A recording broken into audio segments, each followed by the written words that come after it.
Olá, pessoal! Vamos de mais notícias do São Paulo, mas antes não esqueçam de se inscrever no canal e deixar o like. Depois de perder por 2-0 diante da LDU no jogo de ida das quartas de final da Copa Libertadores da América, fora de casa, o São Paulo entrou em campo no último domingo no clássico contra o Santos, na Vila Belmiro. A intenção seria conquistar uma vitória para chegar embalado em busca de uma reviravolta na competição continental. Em campo, porém, o tricolor não teve sucesso e acabou perdendo por 1-0 com gol de Guilherme. Outro clássico da rodada foi Internacional contra Grêmio, no Beira-Rio, com bastante pressão em ambos os lados, já que vivem momentos parecidos. Mesmo ficando na frente 2 vezes, os donos da casa acabaram amargando um resultado negativo. Em decorrência disso, a diretoria colorada tomou uma decisão drástica após o apito final. Anunciou a demissão de forma oficial do técnico Roger Machado, que já vinha sendo pressionado há algum tempo por lá.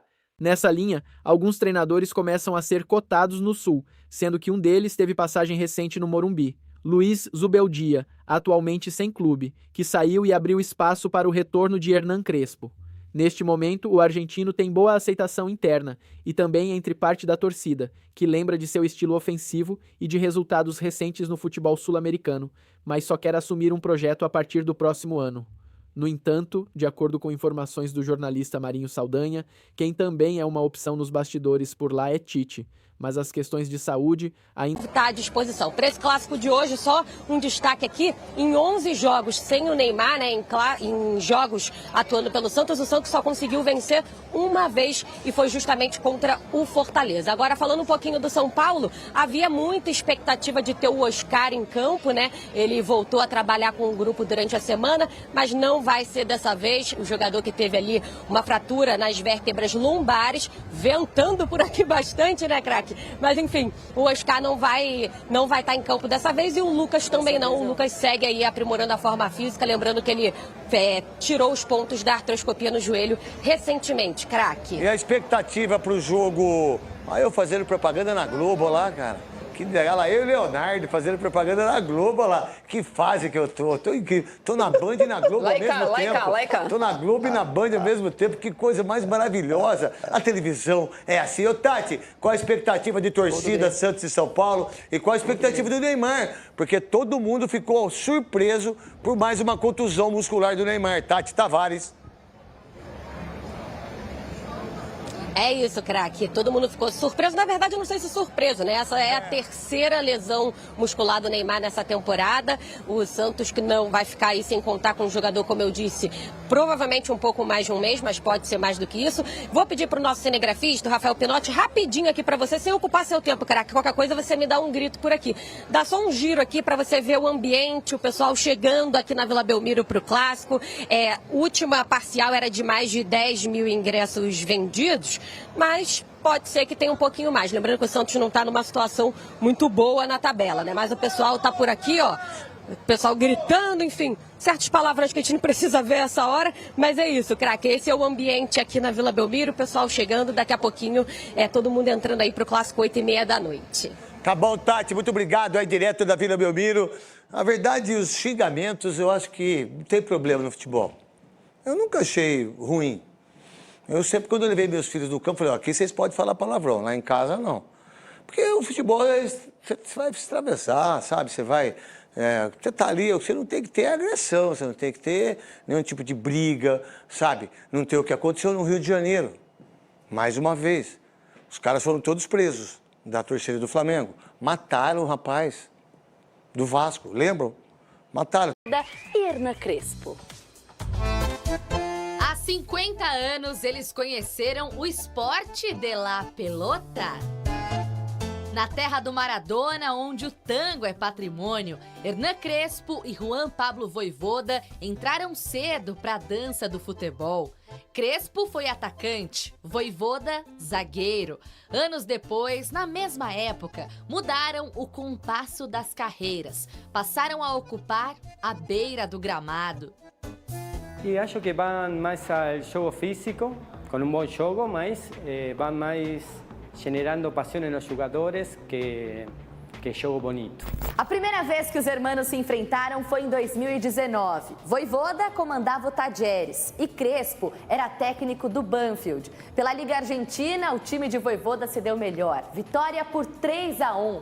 Os anos se passaram, eles já até deixaram Buenos Aires, mas seguem se encontrando. Só que agora, em solo brasileiro.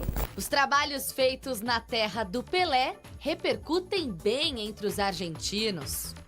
Vojvoda, acho que aqui em Brasil hizo muito mais sucesso, pegou um time que não era conhecido na Argentina praticamente e ganhou todo no Nordeste e lo llevó a la Libertadores. Sim. Y Crespo, bueno, está en un time grande como São Paulo y bueno, salió campeón una vez, acho.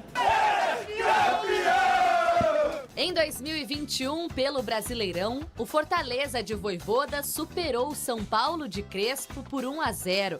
No mesmo ano, duelo eliminatório, quartas de final da Copa do Brasil, empate na ida e vitória do Leão por 3-1 na volta.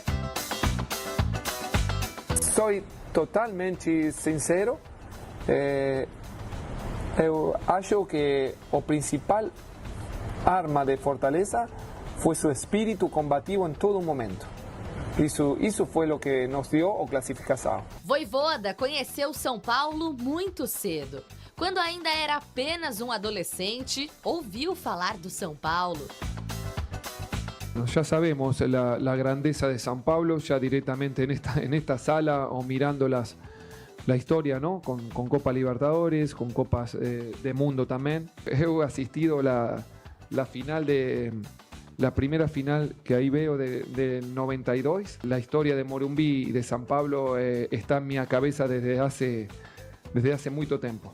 Hoje, como técnico do Santos, vai ter a experiência de um clássico paulista pela primeira vez. Na outra área técnica do Sansão, mais experiência. Considerando também a primeira passagem pelo tricolor, Crespo já comandou o São Paulo em 12 clássicos. Foram 4 vitórias, 6 empates e apenas 2 derrotas. É difícil prever o que vai acontecer no de hoje, na Vila Belmiro. Coisas acontecem todos os dias, então não tem pouco para projetar. Tentar recuperar jogadores, tentar fazer o melhor possível. O duelo deste domingo tem sangue argentino e faz o coração brasileiro bater mais forte. O Sansão não começou hoje e a relação de Crespo e Vojvoda também não. Esses argentinos fazem um sucesso aqui no futebol brasileiro. Elia, para você, quem é melhor? Qual treinador é mais completo? Juan Pablo Vojvoda ou Hernan Crespo? O Vojvoda é melhor que o Crespo. Agora, não significa que ele vai ganhar o clássico porque ele é melhor do que o Crespo.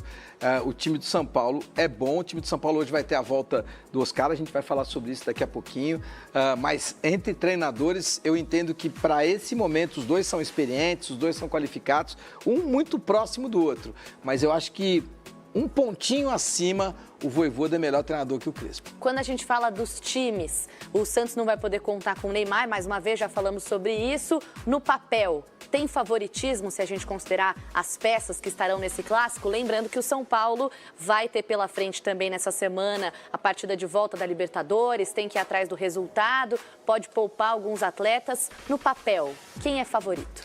Olha, no papel, o elenco do São Paulo é um elenco melhor do que o do Santos. Até porque o São Paulo hoje vai ter a volta do Oscar, que deve ficar no banco, mas vai entrar um pouquinho para pegar ritmo de jogo, até para poder ser usado na próxima quarta-feira. Mas é um jogo muito igual. Vai lembrar você que o Santos não perde São Paulo na Vila Belmiro desde 2022, ou seja, há 3 anos o São Paulo não ganha da equipe do Santos jogando na Vila. Então é um jogo muito igual e a grande vantagem do Vojvoda é que ele vai ter todo mundo marcando, que o Neymar tá fora. Pô, Elia, agora eu queria que você me contasse um recadinho, daqueles bem positivos mesmo.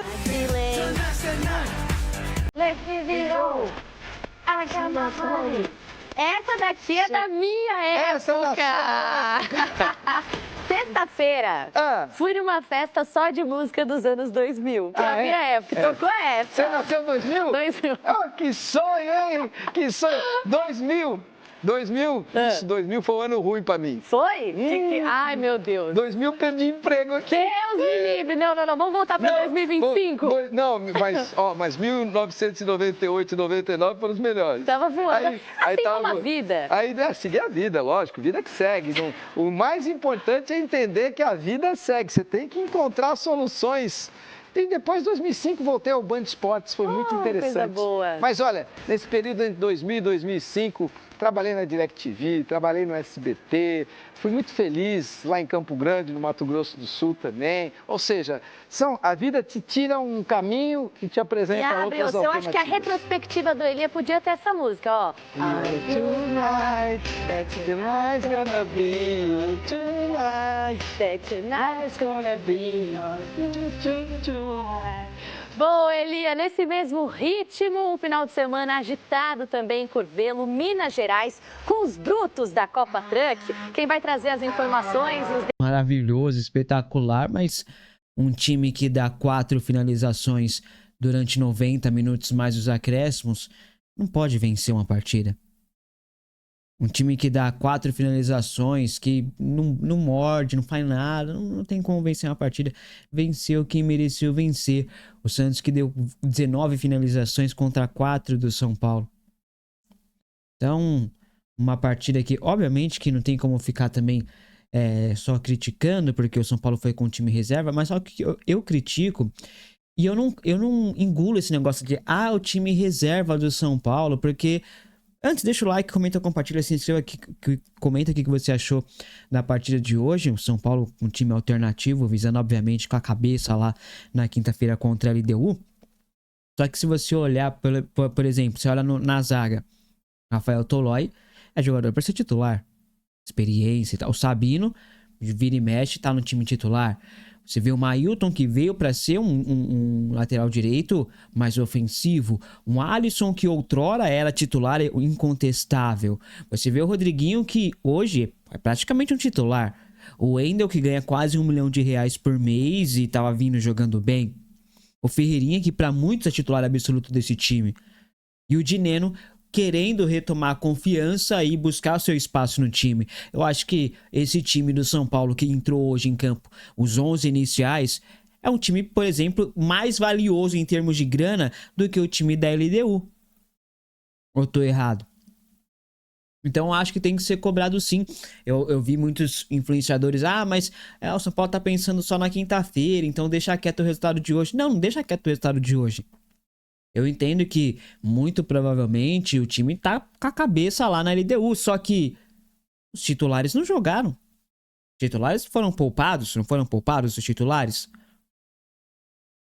Então esperávamos um pouquinho mais do São Paulo, mesmo reserva, hoje, que conseguiu controlar o jogo no segundo tempo, conseguiu fazer um bom segundo tempo. No primeiro tempo, São Paulo foi um nada no primeiro tempo.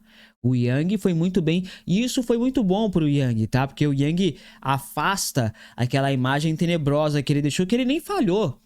Ele não tomou um frango, nem nada contra o Sport, se eu não estiver enganado. Ele falhou numa saída de bola, né? Mas não tomou nenhum frango. E hoje mostrou que é um goleiro seguro, que é um goleiro melhor do que o Jandrei. Fez belas defesas o Yang, grandes defesas o Yang. Teve uma cabeçada, eu acho que foi o Guilherme que deu, não lembro, foi no primeiro tempo. Ele fez uma defesaça. Teve um chute do Guilherme no primeiro tempo também, que o Guilherme chuta de perna esquerda no canto do Yang. O Yang só põe a mão aqui e espalma para escanteio. O Yang fez um bom jogo, cara. Ele poderia ter saído hoje coroado como melhor em campo tranquilamente. Mas o Mailton ficou dormindo na marcação do Guilherme, deixou o Guilherme passar e acabou tomando gol. Não por culpa do Yang, né? Mas porque o Mailton bobeou na marcação. Simplesmente isso. Deu mole, né, o Mailton, cara. Impressionante.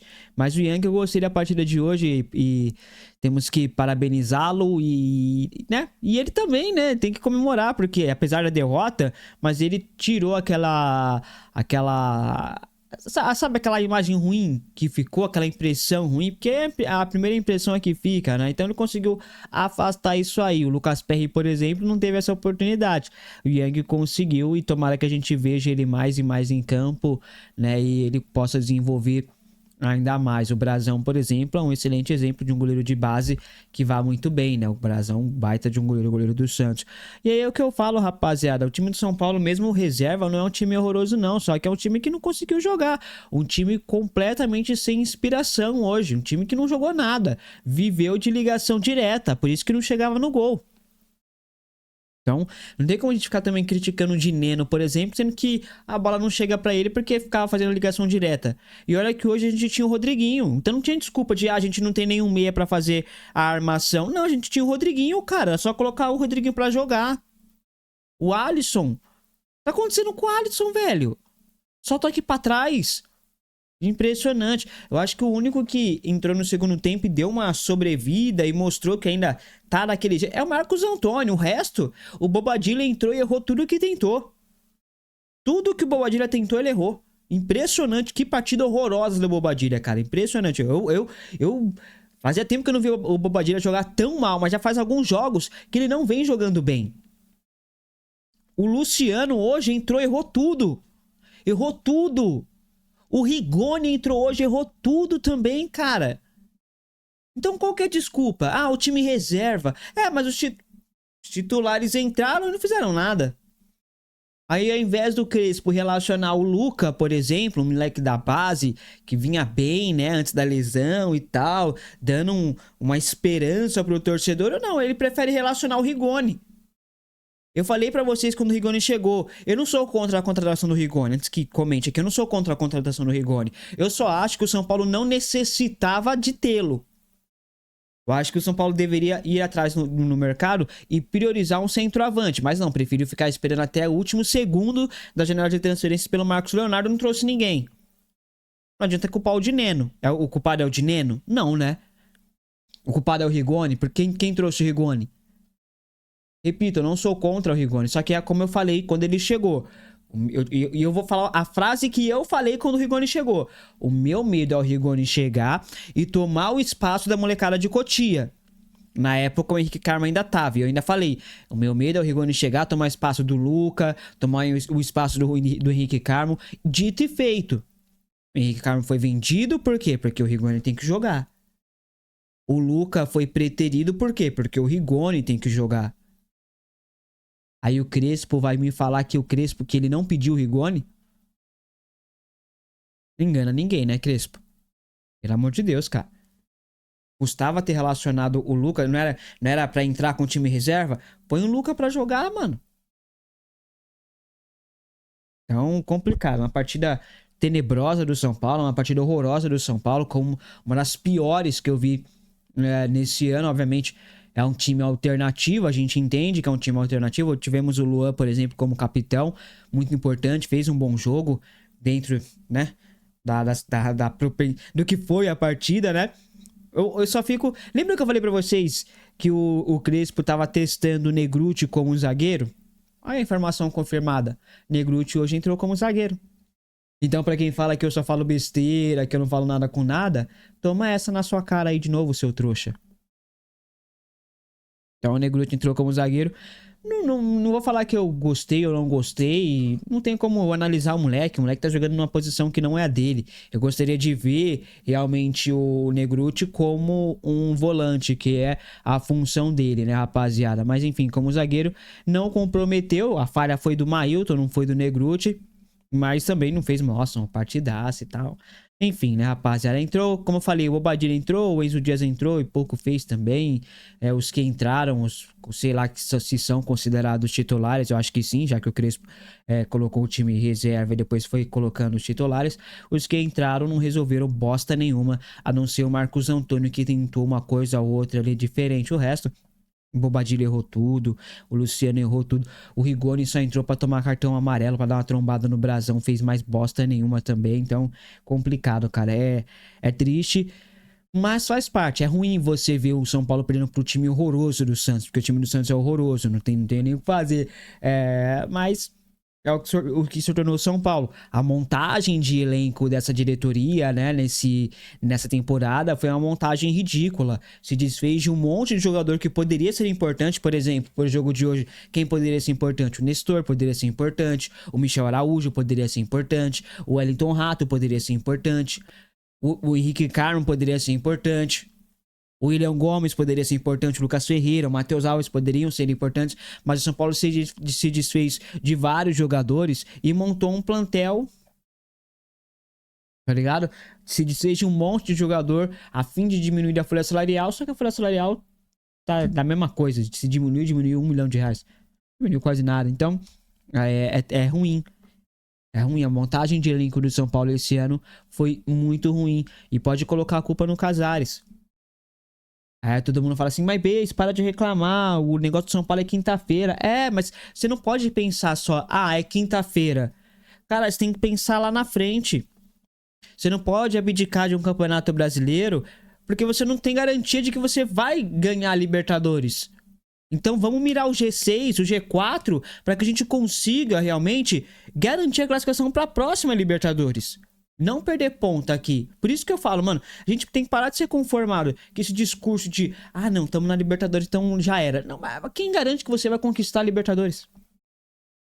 Quem garante que você, com todo o foco possível numa competição, você vai conquistá-la? Só um ganha. Só um ganha. Você tem que dar atenção maior sim pra ela. Mas não pode abdicar do Campeonato Brasileiro, não. Não tô falando que é o caso do Crespo, tá abdicando nem nada. Só que eu acho que o São Paulo poderia ter feito uma partida melhor hoje, mesmo pensando lá na Libertadores contra a LDU na quinta-feira no Morumbi. Essa é a minha visão, tá, rapaziada? Mas enfim, obrigado por ficar comigo até aqui. O São Paulo termina a rodada aí na 7ª colocação, né? Ainda o São Paulo não vai ser ultrapassado, tá com 35 pontos. O Mirassol, que é o 4º colocado, abre o G4, tá com 42 pontos, ou seja, são 7 pontos de diferença pro São Paulo. Então fica difícil pegar. Não vai ser fácil pegar o Mirassol. O Mirassol. Ô, Júlio Casares, você não tem vergonha, não? De ver a gestão Mirassol anos-luz à frente da sua gestão, Júlio Casares? Você não tem vergonha na sua cara, não? Belmonte, você não tem vergonha na sua cara, não? De ver o Mirassol a 7 pontos do São Paulo? De ver o Mirassol se estruturando anos-luz à frente do São Paulo? Você não tem vergonha na sua cara, não? Você e o seu amiguinho Casares, ex-amigo no caso. Vocês não tem vergonha na cara, não? Eu teria. Teria vergonha na cara de ver um Bahia na minha frente, com todo respeito, de ver um Botafogo na minha frente. Ainda atrapalham o comandante, deixando a situação incerta. Agora vamos a mais um vídeo, não esqueça de deixar o like. Marcos Leonardo, atacante do Al Hilal, estuda pedir a rescisão contratual por justa causa.